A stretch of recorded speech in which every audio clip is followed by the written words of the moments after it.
semuanya, selamat datang di acara In-House Talk Show. Pada episode Talk Show kali ini kita akan membahas hal menarik mengenai lingkup sekolah dengan seorang wali kelas nih teman-teman. Nah, episode kali ini juga akan memberikan banyak hal baik dan pemahaman lebih dalam mengenai perkembangan siswa-siswi di sekolah. Tanpa banyak basa-basi, saya Izina Iko, mari kita sambut Pak Ridwan. Halo Bapak, selamat datang. Silakan duduk Bapak. Bagaimana nih Bapak kabarnya? Alhamdulillah baik. Boleh dong Bapak perkenalan nama dulu kepada teman-teman sebelum kita lanjut ke acara yang lebih pentingnya. Oke, nama saya Pak Ridwan.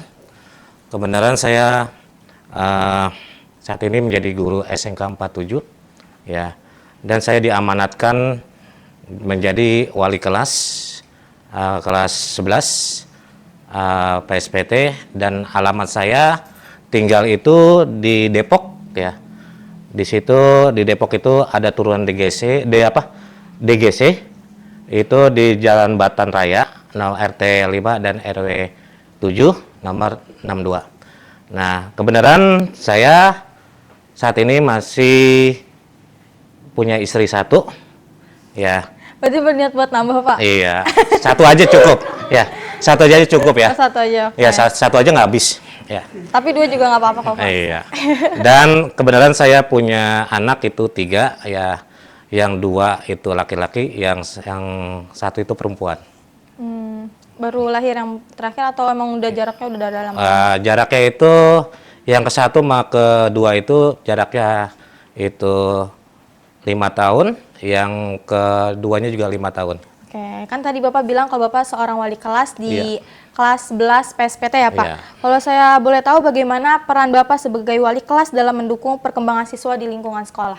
Oke, karena menurut pandangan saya ya, atau juga penilaian saya, kalau sebagai amanat wali kelas kita harus benar-benar bersosialisasi dengan siswa yang dimana itu kelas kita. Salah satunya adalah bersinkronisasi dengan pendapat-pendapat dan saling terbuka antara wali kelas sama siswa. Nah, bila ada hal-hal yang kurang baik, ya diceritakan aja. Yang mana yang dari segi kurang baiknya, yang mana yang menjadi potensi anak-anak. Kenapa? Karena kalau misalkan tidak ada sinkronisasi dengan siswa, dengan wali kelas itu tidak menjadi suatu formalitas, menjadi suatu unggulan ya. Karena di situ banyak sekali siswa-siswa untuk menjadi potensi menjadi lebih baik lagi karena ada sinambungan wali kelas dengan siswa. Itu mungkin dari pandangan Bapak. Berarti dari wali kelas sama muridnya sendiri pun juga harus ada pendekatan ya Pak? Iya, benar sekali. Kalau tidak ada pendekatan, ya kita tidak tahu sebagai wali kelas itu ada yang di situ patah hati, ada yang di situ ada broken home, di situ ada juga masalah-masalah. Jadi kan inti dari segi siswa untuk belajar di sekolah kan untuk mengembangkan potensi, bukan menjadi permasalahan yang ada di luar lingkungan sekolah. Kayaknya Bapak deket banget nih sama anak-anaknya ya Pak? Alhamdulillah dekat. Sebenarnya anak itu ya sebenarnya di rumah juga punya anak, di sekolah anaknya juga banyak. Iya. Apa jadi makin banyak lagi? Iya banyak, 36 dengan 3, banyakan mana? 36 ya? Iya, udah jelas jauh ya Pak. Terus pertanyaan selanjutnya, apa saja tantangan yang sering dihadapi oleh Bapak dalam mengelola kelas dan komunikasi dengan orang tua? Nah biasanya ada yang siswa itu mengeluh itu tentang pembelajaran ya. Mungkin dari segi pembelajaran terlalu berat, ada juga siswa itu mengeluh dalam arti ada pembulian, itu sering sekali konsultasi dengan wali kelas.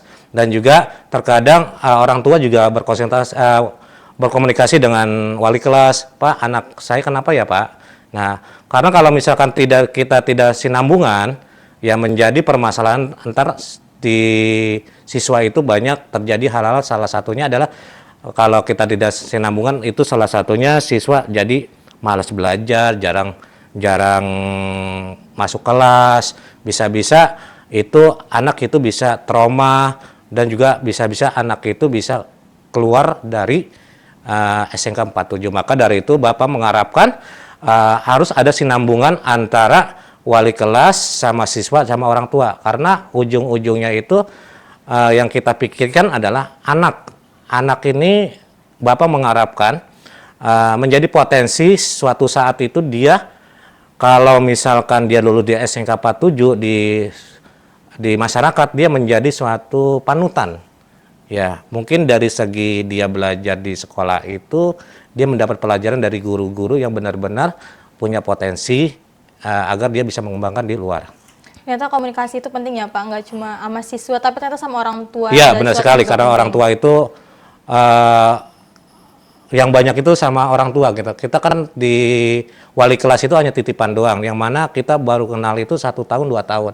Tapi lebih banyak itu orang tua yang lebih tahu. Makanya Bapak harus koordinasi sama orang tua juga. Latar belakang anak itu seperti apa. Ya, terus bagaimana strategi Bapak dalam mengelola kolaborasi dan semangat kebersamaan di siswa Pak? Kolaborasi itu biasanya ada tugas-tugas yang sifatnya dia menonjolkan diri atau juga dia ada bakat terpendam biasanya. Bisa dari eskul, bisa dari PS2N. PS2N ya Pak? Iya. Saya tahu. Ya biasa itu di situ dia mengembangkan diri ya. Kan Bapak dari segi kemampuan anak-anak orentik untuk daya pikir penangkapan itu berbeda-beda. Ada yang bisa sebagai kameramen, ada yang bisa sebagai naskah, ada yang bisa sebagai lighting, ada juga sebagai talent. Itu kan orang itu punya bakat-bakat masing-masing. Tetapi hal yang harus kamu ketahui dari segi siswa itu pelajaran itu seenggaknya dia mencakup semuanya itu dia tahu dasar-dasarnya. Itu aja. Terus bagaimana sekolah dapat menciptakan lingkungan yang inklusif dan ramah bagi semua siswanya, Pak?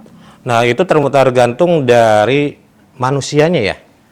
Kalau manusianya di sini memang sudah adab etikanya itu murah senyum, saling sapa, ya, saling negor, tidak jutek, tidak pas datang sekolah itu mukanya kusam, ya itu menjadi faktor yang kurang bagus. Tetapi kalau misalkan dari hati kalian sudah di SMK 47 cuma ada niat yang tadi Bapak bilang karakternya menjadi lebih baik ya, dan juga adab kalian lebih baik, itu menjadi menjadi poin lebih dari SMK 47. Berarti emang adab itu yang paling utama ya Pak? Iya. Yang kita tahu daripada siswa-siswi yang pintar tapi nggak memiliki adab. Nah itu dia, ilmu itu bisa dicari, tapi adab dan etika itu dinomorsatukan dalam hidup ini. Gitu. Terus kenapa sih Pak komunikasi antara Bapak sebagai wali kelas dengan orang tua siswa itu penting? Ya penting sekali, karena kita harus mengetahui kepribadian anak-anak yang kita didik. Kalau misalkan kita nggak tahu, yang menjadi sulit. Latar belakangnya, yang ingin dia mau tahu apa, itu akan menjadi sulit. Maka itu sangat perlu sekali bahwa kita harus koordinasi sama orang tua. Berarti Bapak sebagai wali kelas juga harus ada pendekatan dengan orang tua Wah, siswa tentu, ya Pak? itu tentu. Saling komunikasi ya. Kadang-kadang kalau misalkan nggak sakit, terusnya kalau misalkan dia izin, itu Bapak harus tahu ya sakitnya sakit apa, izinnya izin kemana, agar kita bisa berkomunikasi kalau di manajemen itu menyampaikan kepada bahwa anak ini benar-benar sakit, kalau mau izin benar-benar izin. Terus Bapak sebagai wali kelas, bagaimana cara memotivasi siswa untuk mencapai prestasi akademis dan non-akademis mereka nih Pak? Nah, dari segi penilaian itu kan ada namanya dari praktek ya. Praktek, dan setiap guru itu punya penilaian masing-masing ya. Jadi mana yang benar-benar anak itu punya potensi dan benar-benar anak itu tidak punya potensi. Kalau dia punya potensi sesuai dengan karya dia ya, kalian dia bisa mengikuti lomba ya, aktivitas dia bisa keluar ya, dan juga dia bisa menunjukkan aktivitas ya, tadi Pak Bibi bilang eskulnya itu yang mana dia suka, dan lomba-lomba yang mana yang benar-benar dia menjadi lebih terampil lagi. Ya sayang banget nih kita sudah berada di ujung acara talkshow kita kali ini. Terima kasih kepada Pak Ridwan udah mau menginspirasi kita semua, udah mau berbagi pengalaman dan berbagi cerita. Dan juga terima kasih kepada para teman-teman yang sudah menonton dari awal hingga akhir. Saya Izin Naiko sebagai host kali ini. Sampai jumpa di episode selanjutnya.